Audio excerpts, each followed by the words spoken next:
नमस्कार दोस्तों। मेरा नाम है सुधीर और आप देख रहे हैं जेएमडी ट्यूटोरियल्स। दोस्तों, आज का जो टॉपिक है बहुत इम्पोर्टेंट है इंटरव्यू के हिसाब से। तो हम जो आज की जो वीडियो बना रहे हैं वो हमारे सिलेबस में तो है ही, but interview point of view से बहुत ज़्यादा इम्पोर्टेंट हो जाती है, क्योंकि जब हम अ, कोई भी इंटरव्यूज़ में बैठते हैं तो हमें सबसे पहला सवाल यही आता है कि कस्टम लेबल्स का यूज़ या कस्टम लेबल्स क्या होते हैं। फिर आ जाता है नेक्स्ट कस्टम सेटिंग्स, और लास्ट आ जाता है कस्टम मेटा डेटा। तो कस्टम लेवल, कस्टम सेटिंग्स और कस्टम मेटा डेटा, इन तीनों में डिफरेंस क्या है, इन तीनों का यूज़ क्या है, और मतलब हमें कब कब इनकी तरफ जाना चाहिए और कब कब नहीं जाना चाहिए। तो दोस्तों, मैं आपको एक सिंपल सा इस वीडियो में बताना चाहूँगा। जो कस्टम मेटा डेटा होता है वो सबसे ज़्यादा पावरफुल है। आप चाहें तो सिर्फ उसी को ही यूज़ करें जितना ज़्यादा पॉसिबल हो सके। कस्टम लेबल भी बहुत सही है, कस्टम सेटिंग भी बहुत अच्छा है, बट पावर के सेंस में मैं बता रहा हूँ। जैसे हमारे पास किसी ज़माने में, अभी नहीं, किसी ज़माने में वर्क फ्लो था, राइट। फिर प्रोसेस बिल्डर था, राइट। फिर उसके बाद हमारे पास सबसे पावरफुल जो है वो है फ्लोस। तो मैं वही बोल रहा हूँ कि कुछ चीज़ें ये कर सकता है, कुछ चीज़ें ये कर सकता है, और सब कुछ ये कर सकता है। तो उसी सेंस में कस्टम मेटा सब कुछ कर सकता है जो ये दोनों कर सकते हैं। तो ऐसा नहीं है कि आप सिर्फ वर्कफ्लोज ही यूज़ करोगे, ये आपको चीज़ें मिलेंगी लेगेसी में, मतलब पुराने सिस्टम्स में। ये आपको चीज़ें मिलेंगी अभी भी, बट लोग माइग्रेट कर रहे हैं प्रोसेस बिल्डर को फ्लोज में। क्यों? क्योंकि इसका सपोर्ट सेल्सफोर्स ने बंद कर दिया है, और इसका भी बंद कर दिया है। इसका भी बंद करने वाला है वैसे 2-4 महीनों में, मतलब जुलाई शायद 2023 से ये बंद हो जाएगा। ठीक है, और ये तो बंद हो ही चुका है। और तो आपको यूज़ करना चाहिए फ्लोस। तो वही सेंस में हमारे पास जो कस्टम लेबल्स है, कस्टम सेटिंग्स है और कस्टम मेटा डेटा है, इन तीनों का यूज़ है। बट आपको ज़्यादा से ज़्यादा यूज़ करनी चाहिए कस्टम मेटा डेटा। क्यों? अभी हम इसके बीच में डिफरेंस जान लेते हैं तो अब हमको पता चल जाएगा। देखिए दोस्तों, इसका सबसे ज़्यादा यूज़ कहाँ होता है? सबसे ज़्यादा यूज़ होता है इनका, मैं आपको एक सिंपल सा सिनेरियो दे देता हूँ, ठीक है। समझ लीजिए आप हैं अभी ऑर्ग वन में, जो कि है आपका सैंड बॉक्स, मतलब जहाँ पे आप अपनी सारी की सारी डेवलपमेंट करते हैं, जो कि हो सकता है कॉन्फ़िग चेंजेस, है ना। कॉन्फ़िग चेंजेस, ये आपका स्लैश कोड चेंजेस, कुछ भी हो सकता है। तो ऑर्ग वन मतलब आपका पहला ऑर्ग है। समझ लीजिए आपको यहाँ से वहाँ, कहाँ, प्रोडक्शन में, प्रोडक्शन में आपको डेटा भेजना है। थोड़ा अच्छे से लिख लेते हैं यार, वीडियो बना रहे हैं। ये लीजिए, हमको भेजना है प्रोडक्शन में, ठीक है। थोड़ी राइटिंग आगे पीछे हो जाएगी, लेकिन मेरे हिसाब से आपको समझ में आ जाएगा। तो ऑर्ग वन से अगर चीज़ें हमें प्रोडक्शन में भेजना है तो हमें ना क्या करना पड़ता है? डिप्लॉयमेंट, ठीक है। बहुत सिंपल लैंग्वेज में समझा रहा हूँ, क्योंकि बहुत सारे हमारे पास ऐसे ऑडियंस है जिनको नहीं पता रहता है कि डिप्लॉयमेंट क्या होता है, राइट। जो फर्स्ट टाइम आईटी में आते हैं तो उनको ये वर्ड्स जो है, टेक्निकल टर्म्स नहीं समझ में आते, इसलिए मैं लिख के दे रहा हूँ। तो हमें जब डिप्लॉयमेंट करना पड़ता है, मतलब इस ऑर्ग में, इस एनवायरनमेंट में जितनी चीज़ें हमने लिखी है, जितनी चीज़ें हमने बनाई है, वो सब उठा के हमें प्रोडक्शन, मतलब लाइव एनवायरनमेंट में भेजना है, ठीक है। तो हम क्या करते हैं? Deployment using either chain set का यूज़ करते हैं, या जेंकिन्स, जो कि बैकएंड में एंट माइग्रेशन यूज़ करता है, राइट, या कोपैडो। ये सारे आपके डिप्लॉयमेंट टूल्स हैं, ठीक है। इन सब का यूज़ करते हुए समझ लीजिए आप कर रहे हैं अभी डिप्लॉयमेंट। तो होगा क्या? कभी ना कभी ऐसा टाइम आएगा जब आपको बहुत सारी चीज़ें डिप्लॉयमेंट करनी पड़ेंगी, और उस समय ना दोस्तों क्या हो जाता है पता है? मैं आपको एकदम सिंपली बताता हूँ यहाँ पे, कि जब हम डिप्लॉयमेंट कर रहे होते हैं ना, कभी कभी ऐसा पॉइंट आ जाता है कि हमारे जो ट्रिगर्स होते हैं, ट्रिगर्स नहीं बोलूँगा मैं, एक सिंपल एग्जांपल और इजीली ले लेता हूँ। वैलिडेशन रूल्स होते हैं, हाँ चलो, ये सिंपलर सिंपलर रहेगा, क्योंकि अभी तक हमने कोड पे गए नहीं, हम कॉन्फ़िग लेवल पे ही खेल रहे हैं, एडमिन सीरीज चल रही है, राइट। तो जब हम, हमारे पास वैलिडेशन रूल्स होते हैं ना, कुछ कुछ वैलिडेशन रूल्स ना फटने लग जाते हैं, मतलब क्या होता है कि कुछ हम चेंजेस करके हम एनवायरनमेंट में दूसरे एनवायरनमेंट में भेज देते हैं, बट ऐसा हो जाता है कि कुछ कुछ चेंजेस ना फटने लग जाते हैं। जैसे कि ये समझ लीजिए हमने कुछ कैलकुलेटर या कुछ कैलकुलेशन चीज़ें परफॉर्म करवाई है वैलिडेशन रूल्स के थ्रू, और उसको वो मिलेंगी नहीं, तो वो फेल हो जाएगा वहाँ पे। ठीक है। तो क्वेश्चन ये आ जाता है इंटरव्यूज़ में कि when we are deploying changes from sandbox to production, then how do we surpass validation rules? तो ये क्वेश्चन हो जाता है कि जब आप डिप्लॉयमेंट कर रहे हो तो सरपास कैसे करोगे, मतलब इग्नोर कैसे करोगे सारे के सारे वैलिडेशन रूल्स को, क्योंकि हमें डिप्लॉयमेंट करवाना ही करवाना है, हम उसकी टेस्टिंग कर चुके हैं बट वो फट रहा है, तो हम क्या करेंगे। हमें पता है हमारा वैलिडेशन रूल एकदम सही है, वो कुछ गलत नहीं है, लेकिन वो फटने लग गया है प्रोडक्शन में जाने के बाद, मतलब प्रोडक्शन में जाने से पहले डिप्लॉयमेंट के टाइम पे। तो उसके लिए क्या करते हैं ना दोस्तों, उसके लिए हम यूज़ करते हैं हमारे कस्टम सेटिंग्स या कस्टम लेबल्स या कस्टम मेटा डेटा। इन सब का यूज़ आ जाता है तब बहुत ज़्यादा। कैसे, क्या हो जाता है ना, जब हम समझ लीजिए डिप्लॉयमेंट करवा रहे होते हैं, हम एक समझ लीजिए कस्टम लेबल बना देते हैं या कस्टम सेटिंग बना लेते हैं, और उसकी वैल्यू हम समझ लीजिए बना देते हैं ट्रू। उसके अंदर डाल देते हैं वैल्यू ट्रू या फॉल्स, जो भी आपको जो भी बूलियन लेना चाहो। जब जब ये ट्रू होगा, हम ये सारे के सारे कस्टम लेबल या सेटिंग उठा उठा के हम क्या करेंगे, सारे वैलिडेशन रूल में लगा देंगे कि भैया वैलिडेशन रूल की कंडीशन स्टार्ट ही होनी चाहिए कि if my custom setting slash label की वैल्यू एंड, उसके बाद आपके वैलिडेशन रूल चलना चाहिए। मतलब आपका पहला कंडीशन ही ये होना चाहिए कि ये ट्रू हो, तब जाके आपका वैलिडेशन रूल कैलकुलेट हो। तो अगर आपकी कस्टम सेटिंग या कस्टम लेबल को आपने ट्रू सेट कर रखा है और डिप्लॉयमेंट करवा रहे हो, तो आपकी चीज़ें फटने लग जाएंगी। तो उसको उस केस में क्या करना है, सीधा सीधा आपको जाके क्या करना है, सिंपल सा चेंज है, उठाना है अपने कस्टम सेटिंग या लेबल को और उसकी वैल्यू क्या सेट कर देनी है, फॉल्स। तो होगा क्या, जितने भी वैलिडेशन रूल है सब में यही कंडीशन सबसे पहली है। तो यहाँ पे अगर क्या सेट हो जाएगा, फॉल्स, तो अगर माई कस्टम सेटिंग या माई कस्टम लेबल की वैल्यू फॉल्स हो जाती है तो आगे की कंडीशन ही वैलिड होगी नहीं, तो आपके सारे के सारे वैलिडेशन रूल्स क्या हो जाएंगे, ठप पड़ जाएंगे। जिससे क्या हो जाएगा, आपका डिप्लॉयमेंट अगर फट रहा है तो फटेगा नहीं और आगे बढ़ जाएगा। तो if you want to surpass the validation rules from breaking into production during your deployment, then go for creation of custom settings or custom labels and use it in your validation rules, and then you can surpass them। ठीक है। तो ये है हमारा important interview question. तो अब आ जाते हैं हम थोड़ा थोड़ा इसमें जानने के लिए डिफरेंसेस कि कस्टम लेबल्स क्या होते हैं, कस्टम सेटिंग्स क्या होते हैं, कस्टम मेटाडेटा क्या होते हैं, और इनको कब कब यूज़ करना चाहिए। ठीक है। तो देखिए दोस्तों, बहुत सिंपल होता है। कस्टम लेबल का मतलब एक सिंपल सा आप अपने एनवायरनमेंट में एक लेबल बना रहे हो जिसकी कुछ वैल्यू रहेगी और कुछ नहीं। आप अपनी वैल्यू इसमें कुछ डाल दोगे, समझ लीजिए वैलिडेशन रूल एग्जिटर करके आपने इसका कुछ नाम दे दिया, और उसकी वैल्यू समझ लीजिए अभी आपने ट्रू रखी है, फिर बाद में फॉल्स रख रहे हो ड्यूरिंग डिप्लॉयमेंट। ऐसा आप करना चाहो तो आप कस्टम लेबल्स कर सकते हो। एक सिंपल सा कस्टम लेबल बनाना है। आपको बनाना कैसे है इसको, आपको सेटअप में जाके कस्टम लेबल सर्च करना और आप इसका यूज़ कर सकते हो। ठीक है। बहुत ईजी होता है दोस्तों कस्टम लेबल बनाना, और आप उसकी कैटेगरीज भी डिफाइन कर सकते हो कि आपको कहाँ कहाँ इस कस्टम लेबल को यूज़ करना है।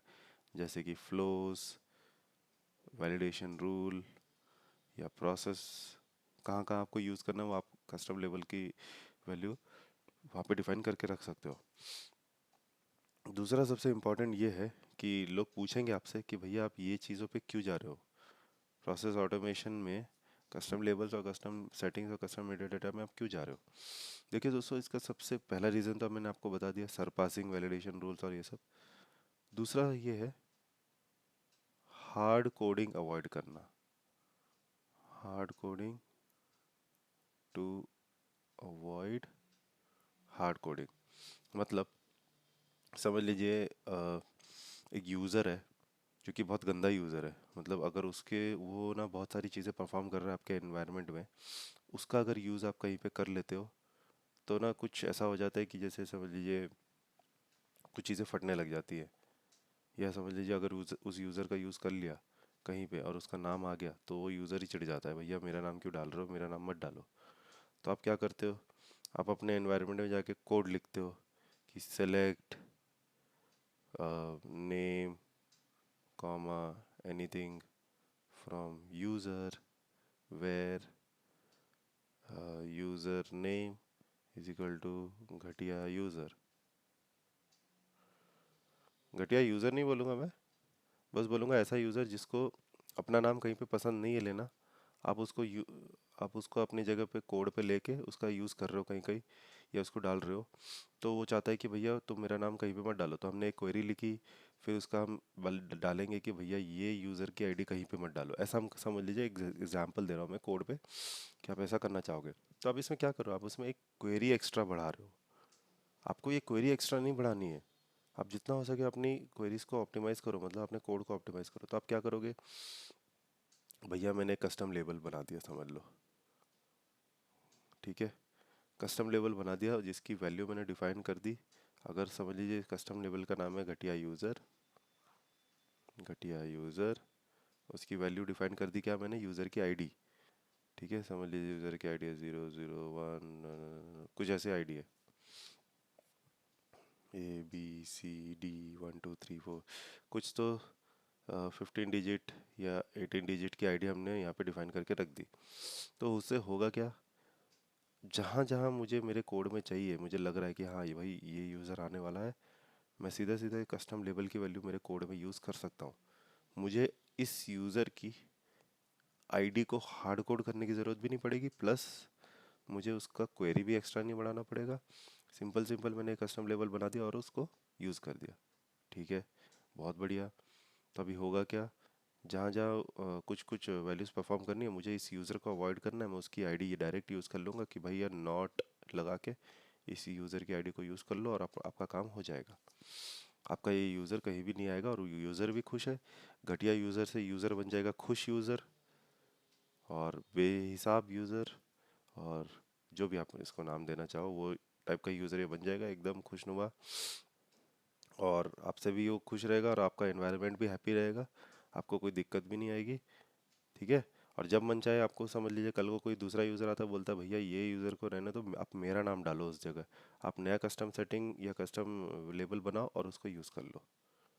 या फिर वो घटिया यूज़र ही छोड़ के चला गया तो भैया उसकी आईडी हटा के दूसरे यूज़र की आईडी डाल दो जो अभी घटिया यूज़र बनना चाहता है, उसको खुश बनाने के लिए, ठीक है।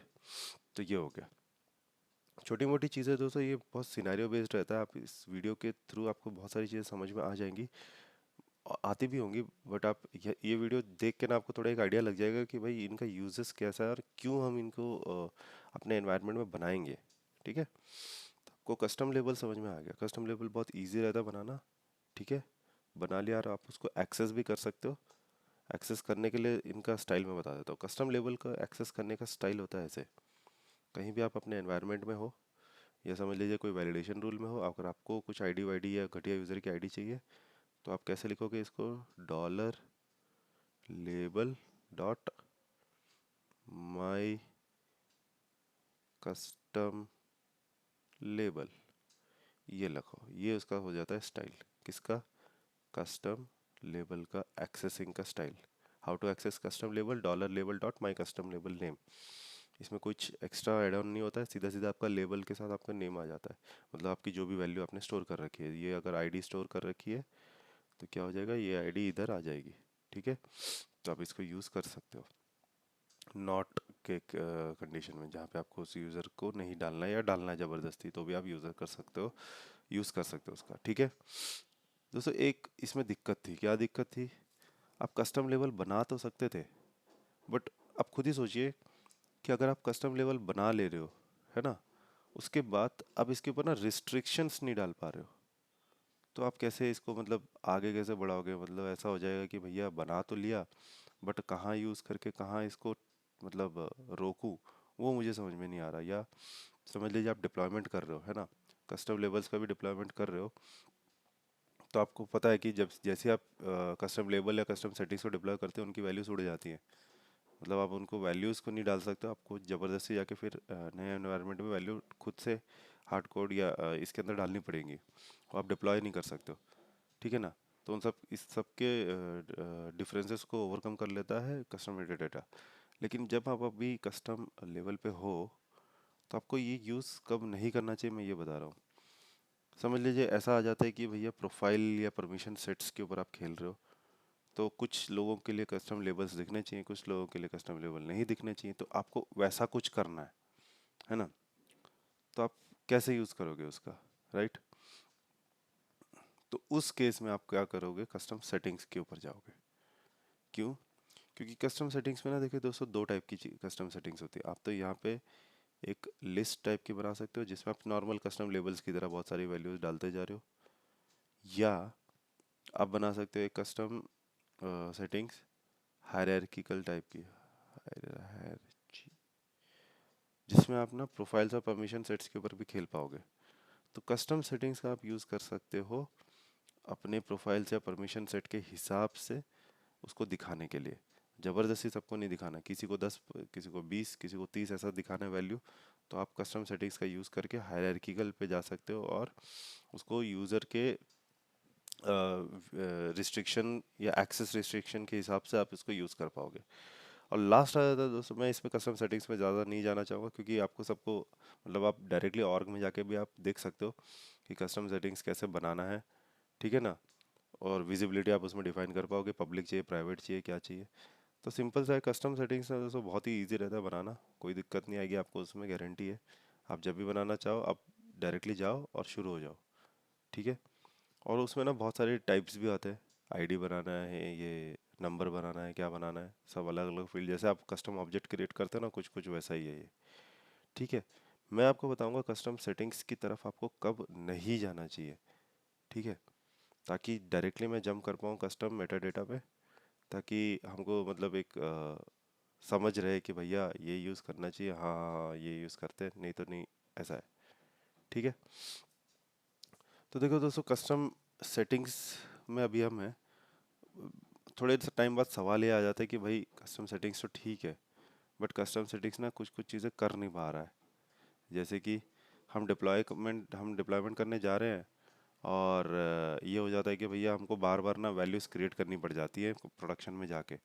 हमें चाहिए वैल्यूज़ भी उसके साथ जाए, जो वैल्यू हमने डिफाइन कर रखी है कस्टम सेटिंग्स के अंदर, वो वैल्यू उठ के प्रोडक्शन में भी जाए। तो उसके लिए क्या करोगे, आप कस्टम सेटिंग्स में वैल्यू डिफाइन कर दोगे, बट जैसे ही आप उसको डिप्लॉय करोगे सारी वैल्यूज़ उड़ जाएंगी। तो उसके लिए आ जाता है भैया हमारे पास कस्टम मेटा डेटा। सिंपल सी बात है, कस्टम मेटा डेटा आ जाता है जहाँ पे आप उसको डिफाइन करो। ये कस्टम मेटा डेटा आपके कस्टम ऑब्जेक्ट्स की तरह ही है। ठीक है। प्लस ये आपकी ऑर्ग के लिमिट्स में काउंट भी नहीं होता है, does not count towards org limit ना। इसको इसको एक्सेस करने के लिए आप क्वेरी लिखते हो, बट वो क्वेरी ना ही आपके गवर्नर लिमिट्स में आती है, ना ही कुछ। तो सिंपल सिंपल आप कस्टम मेटाडेटा बना रहे हो, तो कस्टम मेटाडेटा ऐसी चीज़ है भैया, सबका बाप बैठा हो। ठीक है। तो कस्टम मेटाडेटा को आप डिप्लॉय कर सकते हो, डिप्लॉयबल, मतलब उसकी वैल्यूज उड़ेंगी नहीं।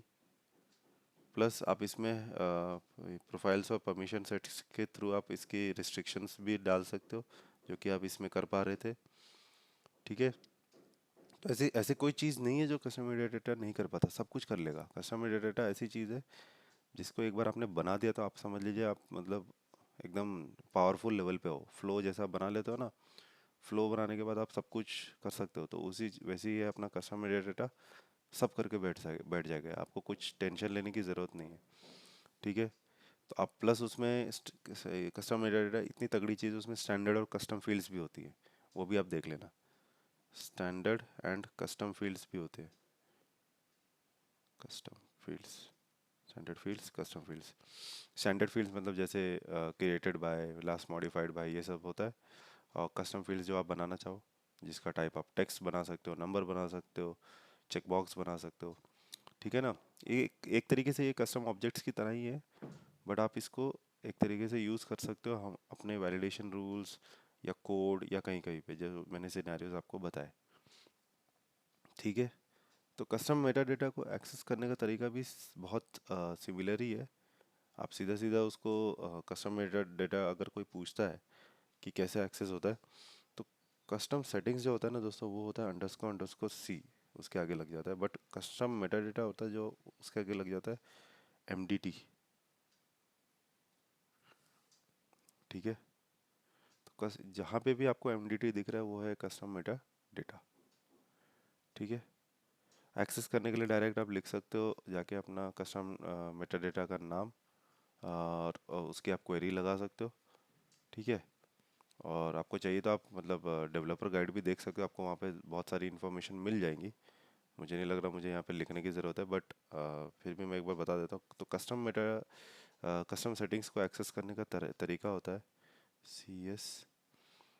तो my custom setting dot get all, है ना। गेट ऑल से आपको सारी वैल्यूज़ मिल जाएंगी, फिर वहाँ पे आपको लिखना है वैल्यूज़। तो ये तरीका है माई कस्टम सेटिंग, मतलब आपकी खुद की कस्टम सेटिंग को सारी में से निकाल के वैल्यूज़ निकालना। ठीक है। ये तरीका है उसको एक्सेस करने का। और बाकी कुछ नहीं है दोस्तों, इसमें इतना ही था। मतलब मेरे हिसाब से ज़्यादा आपको इसमें देखने की ज़रूरत नहीं पड़ेगी इस वीडियो के बाद, क्योंकि जितना हमने बता दिया उतना ही काफ़ी है। और आपको ज़्यादा इसमें डीप में भी जाना है तो कमेंट सेक्शन में बता दीजिए, मैं इसमें थोड़ा और इनपुट डाल दूँगा। तो आई होप आपको ये वीडियो समझ में आई हो। मैंने इसमें इनका यूज़ बताया है, इनका यूज़ कहाँ करते हैं हम, क्यों करते हैं। बस मैंने इसमें ये नहीं बताया कि अच्छा कस्टम मेटा डेटा है उसको ऐसे सिंटैक्स में लिखते हैं वगैरह वगैरह। वो सब सिंटैक्स देखने का काम आपका है, आप डायरेक्ट जाके ऑर्ग में देख सकते हैं। मैंने सिर्फ आपको सिनेरियोज बताया कि इसका यूज़ कहाँ पे करते हैं, राइट। तो आई होप आपको ये वीडियो सही लगी हो। अगर अच्छी लगी हो तो डेफिनेटली इसको अपने मतलब अपने प्लेलिस्ट में सेव करके रख लीजिए, ताकि आप जब भी दोबारा आए तो आपको हाथों हाथ ये दिख जाए। ठीक है। धन्यवाद दोस्तों। आई होप आपका दिन शुभ रहे।